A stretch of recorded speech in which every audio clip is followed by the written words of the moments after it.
Hammaga salom do'stlar. Bugungi videoda o'yinda pik qilayotganimizdagi muhim bir mexanikalardan bittasi strafe, counter strafeni o'rganamiz. Qara bo'lmasa ketdi. Hop, biz strafe qilishlarni tushunishdan oldin birinchi o'rganadigan narsamiz bu bizani o'yindagi tezligimiz, ya'ni harakatlanayotganimizdagi, yugurayotganimizda yoki sekin yurayotganimizdagi tezligini o'rganishimiz kerak. Hop, buning uchun mana bu yerda men statistika ochib qo'yganman. Pastga qarasanglar, velocity degan narsa bor. Vel bu bizani o'yindagi tezligimiz. Misol tariqasida ko'rsatib beraman. Kalashda yugurayotgan tezligimiz, qo'limizda kalashda ushlab yugurayotgan tezligimiz 215. Pistoletda, Deagle'da mana misol uchun yugurayotganimiz 230. Pichoqda bo'lsa bu 250 tezlik bo'ladi. Endi unda shu mana shiftda yurayotganimiz 111, pistoletda 119, pastda 120 va pichoqda bo'lsa 130. Endi ahamiyat beradigan narsalar bizani tezligimizni tushishi. Mana 215 ga ketyapman, qo'yib yubordim. Ko'rdinglar, sekin pastga 0 ga tushdi. Xuddi shu narsa pichoqda ham qo'yib yubordim, sekin pastga tushdi. Lekin bizga bu narsa sal sekinroq tuyuladi. Sabab kalashda, misol uchun, bizning tezligimiz 70 atrofida bo'lsa, o'shanda bizning o'qlarimiz to'g'ri borib tegadi. Ya'ni mana o'tirib yurayotganimizda bizning tezligimiz mana ko'rib turganingizdek 73. Lekin boshiga otsam, to'g'ri aniq borib tegadi boshiga.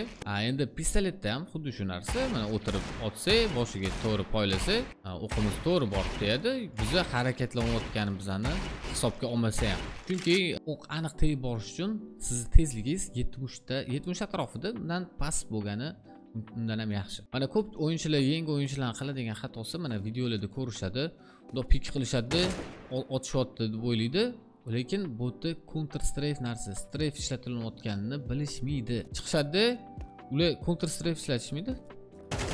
Men o'qim tegmayapti deyshadi mana. Men birinchi o'qim ulardagi boshiga tegmayapti deyshadi. Qo'yib yuborishadi, qo'yib yuboradi deb o'ylashadi. Prosta qo'yib yuborish kerak deb o'ylashadi. Lekin bu yerda bizani tezligimiz hali 70 yoki 70 dan pastga tushmasdan turib otib yuborishadi-da. Videodagi menda o'xshamayapti deb o'ylashadi. Mana pritselning boshida turibdi-ku, nimaga tegmayapti deb o'ylashadi.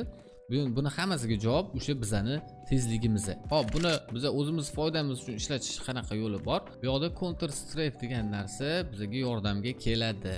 Ya'ni buni men aytaylik, biz mana A ni bosib turib chap tarafga yoki D ni bosib turib o'ng tarafga chiqamiz strafe qilib. Counter strafe bu xuddi o'sha chiqayotgan tarafimizdagi knopkani qarama-qarshi knopkasini bosish. Ko'rib turinglar, mana bosdim. Bitta bosamiz, qo'yib yuborib turib mana. A ni bosib turib, qo'yib yuborib D ni bosamizda, D ni ham qo'yib yuboramiz. Korotkий bosamiz. Mana o'shanda bizning tezligimiz tez tushadi. Mana tezlikka ahamiyat berib turinglar. 0 ga tushishini ko'rasizlar. Counter strafe qolmi? Boyigi bilan hozir solishtiramiz mana. Counter strafe to'xtayapmi? Endi counter strafe bilan to'xtayapmi? Farqini ko'rdinglar. Va mana shu narsa bilan biz o'yindagi mexanikani o'zimizdan tomon foydasiga ishlatamiz.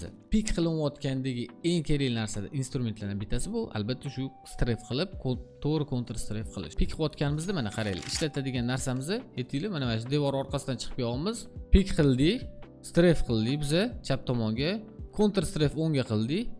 Navodga qilishimiz kerak, ya'ni pritselimizni o'sha raqibimizni boshiga yoki tanasiga qo'yishimiz kerak va otishimiz kerak.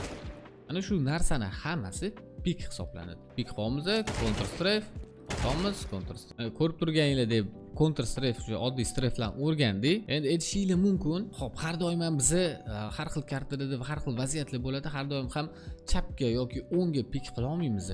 Bir xil momentlar bo'ladi, biz qishuv yuramiz. Bunaqa yurib chiqib kelishimiz ham bor. Bunaqa pik qiladigan joylarimiz ham bo'ladi, to'g'ri. Bunga ham javob bor.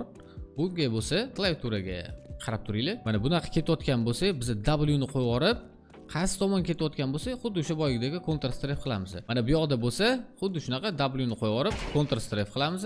W ni qo'yib yuborib, counter strafe. Mana shu narsalarni sizlar trenirovka qilinglar. Bu juda ham asqotadigan bir o'yin mexanikasini bir qismi. O'shanda sizlar to'g'ri to'xtab, tezliginglarni tez tushirib o'qinglar, tekst to'g'ri boradi. Buni hammasini trenirovka qilinglar. O'sha deathmatch o'ynayotganinglarda yoki-da o'sha Free Fire kartalariga kirib trenirovka qilinglar. Ko'pincha o'shanda mana Free Fire'da ham trenirovka qilsanglar yaxshiroq, chunki sizlar bilasizlar, qanchalik pik qilib, qaysi paytda to'xtashni shundan bilib olasizlar. Free Fire'da chiqib kelyapsizlar, o'yinchini ko'rdinglar, to'xtadinglar, otdinglar. Chiqamiz, counter strafe otamiz. Chiqamiz, counter strafe otamiz. Mana shu narsani trenirovka qilinglar, foydasi tegadi bu narsani. Videoni oxirigacha tomosha qilganlarga kattakon rahmat. O'ylaymanki video foydali bo'ldi. Agar sizlar mana bu skinni yutib olmoqchi bo'lsanglar, kommentariyada trade silkalarni qoldiringlar. Keyingi videoda g'olibni aniqlaymiz. Xayr, sog' bo'linglar.